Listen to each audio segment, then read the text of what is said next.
Oh, hello. Hi. Oh, wow. Oh, you're from Brooks? Yes, I'm I'm just from looking Brooks. at this. Okay.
I prefer if you took one or two cheat tricks in order for you to still cook some element of the dish. That's what I'm hoping to encourage people to do and not feel this pressure. Now, I want to do this without cracking the table. I'm going to use a serrated knife. She collapsed the table. The studio caught fire. Could have happened before. I've let off quite a few smoke alarms in my time, but that's because we smoke aubergines in my culture, and what can you do? You come from an aubergine smoking culture, expect a few fire alarms to go off every now and again. See, a high heat, and yet it looks like a soup in here right now. You just got to let it take its water off, so you need kind of smoking pan right at the beginning, because if a potato is 70% water, can you imagine how much water a mushroom contains? Not in a bad way, but these are the tricks that will help you produce really well done, super simple food. It's not like you have to buy any bit of kit extra to do this. It's everything that you already have at home, and then just understanding how to pair things with simple spices. Those are the tricks, especially for the people that eat meat, that will satiate you, because there are just other dimensions, and your palate is like, oh, this, and oh, look, that spice, and oh, richness. And the kicker about this actually both these recipes, in a world where it's good to care about other people's dietaries, not have them rammed down your throat, but it's good to be respectful of them, it's actually vegan. The whole point about my food is not to label it. I hate it when somebody comes anywhere and has 7 different dietaries. It's difficult for you as a cook to accommodate people. And to be honest, the people that do come around my house, or the people that are in my life, are so sweet, would never even mention, you know, I know that they have dietaries, but wouldn't mention it for fear of, you know, putting the host out. I want people to be able to write recipes, to have recipes at home and cook those recipes knowing full well that actually you don't have to label the food, and that there's something for everyone, because I don't even think vegans or vegetarians want to be excluded from or highlighted as a dietary, you know, oh, here's your so-and-so special thing. I think if they can make it look like everybody else's food, or have some sort of basis of everybody else's dish, then it's kind of easier for you, nicer for them, it feels kind of more inclusive. So here, garlic, I'm going to crouch down if that's alright. It doesn't matter how you chop garlic, so you can thinly slice it, you can, I call it James Martin, chop it, and he does it so quickly, I'm just scared of losing a finger. There'll be all kinds of blood. Nobody needs that on a demo. Just chop garlic however you want to, no pressure, no speed, nothing. Have it ready. I would probably put I'm not going to lie, this recipe dictates probably about a whole bowl.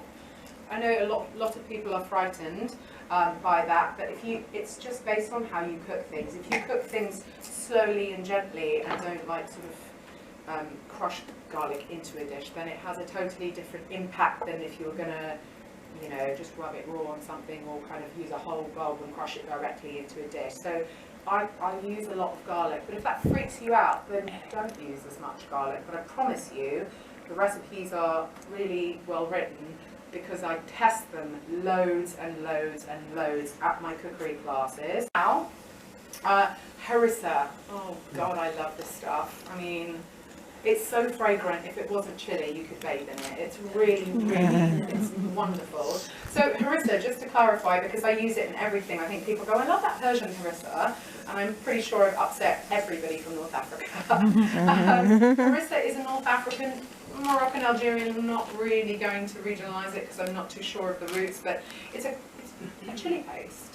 A combination of different types of chilies, locally ground, usually with cumin and a couple of other spices.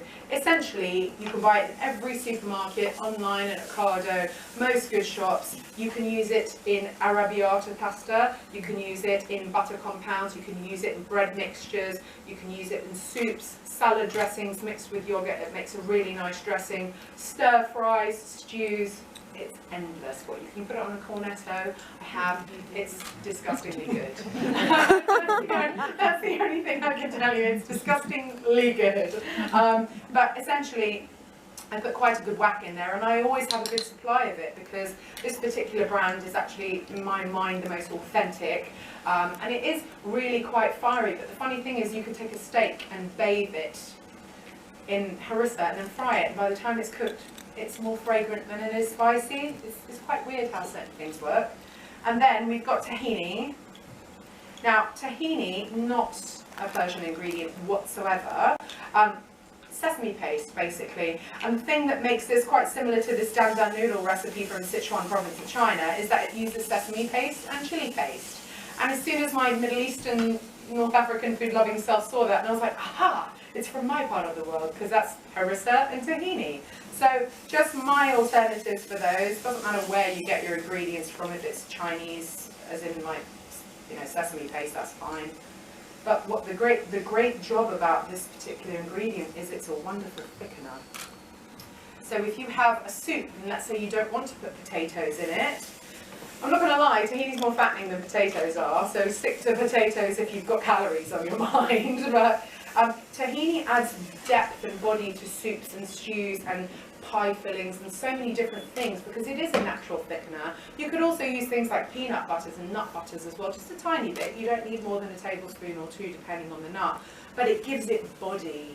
And what you can do is you can decide if you want to, I'm going to put a little bit of salt in there, you can decide if you want to make it a soupy noodle dish by amping up with water or milk if you prefer, or even stock. But if you're going to use a stock, be careful of the salt content because the stocks will often have all the seasonings you need. So if you're going to use a stock cube, no judgment, just don't add any more salt to it because it will be salty enough. But you can decide if you want the dish to be soupy or if you want it to be a little bit more dry, just more like a, as my mum says, a Chinese spag bowl. She's very good. I know. She's a wizard with words. Very different. She doesn't cook either. She's probably godsend actually, in all fairness, because, you know, poisoning kept to a minimum. Okay, I'm not lying, seriously. So that's, no, deadly serious. So that's what we've got so far. Okay, now as you cook it, the one thing I will tell you is that tahini has a habit of seizing if you use cold water with it. I don't know if you've ever made tahini dressings that dictated that you thin it out. Always go for room temp water because as soon as I put tahini with cold water, it just goes boom and becomes like cement. Okay, so a good crack of pepper, because pepper isn't just a seasoning, it could be used a little bit more sort of bravely, and it has so much flavour, and you all have it in your cabinets, so why not? And then even hot food, a lot of it when it just comes down to a slightly lower temperature than volcanic, you taste all the flavours and all the different components. So with the salad, even in stir fries, you know, sometimes we add spices to things and it dries them out. Ken Hong taught me this himself. He went, don't keep adding oil to it, you're just adding unnecessary fat and you might need more anyway. Just add water, just quickly lift everything off the bottom of the pan without burning it. Because once it's burnt, it becomes blackened matter and you don't want to scrape that into your food. So don't be put off, use the tools you have. I don't believe in buying expensive kit. I own a KitchenAid now, and I promise you, I've had it for 4 years. I've used it twice because I believe that bread and cake are some of the oldest things, and bread is one of the oldest recipes known to man. I'm fairly sure there were no KitchenAids around, you know, in the days when bread was made. So the truth is, do what you do it really well, be unique. And that the fact that I'm Persian makes me stand out. If you're going to do lovely seasonal British flavours, guess what? Like 1 million people are doing that here. So find out what your roots are, what your area of interest is that makes you stand out, makes you unique, and find that community of people in England. Don't shy away and think of them as competition. That's the mistake. Build that together and try and get them involved where you do things and you're presenting yourself as multiple people to strengthen what you do, because that's where the smart thing is. Because if you live in all different parts of England and whatnot, then how can it be a bad thing? Social media, huge, as much as it is a bitter pill to swallow these days with things like Trump and Brexit and all these things that you don't necessarily want to listen to. It's not the reason you perhaps joined Twitter or Instagram. But also share what you do, but don't give all your recipes away. It's really not smart to give your recipes away, because if somebody says, hey, Joe, you know, I think your food's amazing, we want unique recipes that you haven't put out there on your blog already and you've just given it all away, oh, nobody's going to commission a book. Everything I got came to me at my supper club. I never comped anyone. I didn't have time and I didn't have money. I didn't have time to go to publishers and pitch books because I needed to earn money. So I did catering jobs and cookery classes and, you know, private one-to-ones, and I worked 17 hours a day, 7 days a week for nearly 5 years. That's how it happened. And even then, you can do that and it never happens. So luck has a lot to do with it. I'm very lucky, and I know how privileged I am, and I see how hard other people work, and it doesn't necessarily work. But take pictures of what you do. Don't worry about styling them too much, because people are savvy and they can tell when you're very stylized, and eventually they'll like you at the beginning and then there'll be a decline in that. And it just happened. But it happened because I put my head down. I didn't go looking for the distractions. And I didn't say, I'd really like a book deal and I want to be on telly and I want to be in the magazines. I was like, oh my God, I really need to pay my bills.